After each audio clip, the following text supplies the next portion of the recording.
నమస్తే.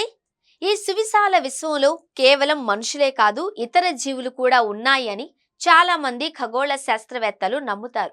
వేరే ఎక్కడో గ్రహాంతర వాసులు ఉన్నారు అని, భవిష్యత్తులో వాళ్ళు మనతో స్నేహం లేదా యుద్ధం చేసే అవకాశం ఉందని కూడా చాలా మంది సైంటిస్టులు చెబుతూ ఉంటారు.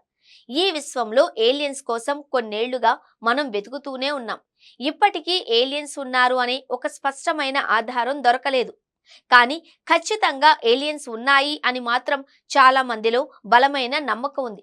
మనం భూమి అనే గ్రహంపై మనుగడ సాగిస్తున్నట్లు ఈ విశ్వంలో వేరే గ్రహంపై కూడా మనుషులను పోలిన జీవం ఉంటుంది అని, వాళ్లను కనిపెట్టాలనే ఉత్సాహం శాస్త్రవేత్తల్లో కొన్నేళ్లుగా చెక్కు చెదరకుండా ఉంది. అయితే ఏలియన్స్ ఎక్కడో కాదు, మన సౌర కుటుంబంలోని అంగారక గ్రహంపైనే ఉన్నారు అని తాజాగా ఓ వ్యక్తి సంచలన స్టేట్మెంట్ ఇచ్చాడు. అతను సైంటిస్ట్ కాదు, అయినా కూడా అతని మాటలకు ఎందుకంత విలువ అంటే, అతను గతంలో అమెరికాకు చెందిన CIA సెంట్రల్ ఇంటెలిజెన్స్ ఏజెన్సీలో కీలక బాధ్యతలు నిర్వర్తించారు. ఆయన పేరు మెక్ మోనిగల్. ఈయన గతంలో CIAలో రిమోట్ వ్యూయర్ నంబర్ 1 గా గుర్తింపు పొందారు. ఏదైనా ఒక సుదూర ప్రాంతాన్ని లేదా ఒక సందేశాన్ని గుర్తించేందుకు, దాన్ని డీకోడ్ చేసేందుకు ఈ రిమోట్ వ్యూయర్లను ఉపయోగించేవారు. అలా 1980లో మెక్ మోనిగల్కు ఒక ప్రదేశం గురించి అధ్యయనం చేసి దాని గురించిన వివరాలను నివేదికగా సమర్పించాలి అని CIA ఆయనను ఆదేశించింది. అతనుకు అప్పగించిన పని చేస్తున్న క్రమంలో ఆ ప్రదేశంలో మనిషి పోలిన జీవాలు ఉన్నట్లు ఆయన గుర్తించారు. వాళ్ళు మనకంటే చాలా పొడుగ్గా ఉండి ఏదో తుఫాను కారణంగా ఒక పిరమిడ్ లాంటి కట్టడంతో తలదాచుకున్నట్లు ఆ ప్రాంతం భూమిపై ఉంది అని అనుకున్నారు.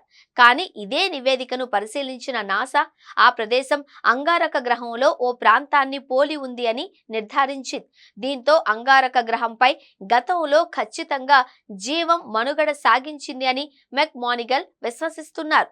ఇదే విషయాన్ని ఆయన తాజాగా అమెరికన్ ఆల్కమీ పాడ్కాస్ట్ లో వివరించారు. గతంలో భూమికి సమీపంలో ఉన్న అంగారక గ్రహం నుంచి ఎన్కోడ్ చేసిన ఓ సమాచారాన్ని యూరప్ స్పేస్ ఏజెన్సీకి చెందిన ఎక్స్మార్స్ ఓ ట్రేస్ గ్యాస్ ఆర్బిటర్ భూమికి పంపింది. అంగారక గ్రహంపై అక్కడి పరిస్థితులను పరిశీలించేందుకు యూరప్ స్పేస్ ఏజెన్సీ గతంలో TGOను ప్రయోగించింది. అయితే ఈ సందేశాన్ని గ్రహాంతర వాసులే పంపారా లేదా అనే దానిపై స్పష్టత లేదు. అంగారక గ్రహం నుంచి సమాచారాన్ని స్వీకరించిన TGO 16 నిమిషాలలో ఆ సందేశాన్ని ఎర్త్ స్టేషన్ కు అందించింది. అందులో ఏముందో తెలుసుకునేందుకు శాస్త్రవేత్తలు పరిశోధనలు చేశారు. అలాగే ఇటీవలే చైనా జురాంగ్ రోవర్ సేకరించిన సమాచారం ప్రకారం అంగారక గ్రహంపై దాదాపు 3.6 బిలియన్ సంవత్సరాల నాటి ఇసుక బీచ్ నిక్షేపాలు ఉన్నట్లు తెలుస్తోంది. ఒకప్పుడు అంగారక గ్రహం ఉత్తర మైదానంలో వ్యాపించి ఉండి అంతరించిపోయిన సముద్రం ఉనికిని బలంగా సూచిస్తున్నాయి.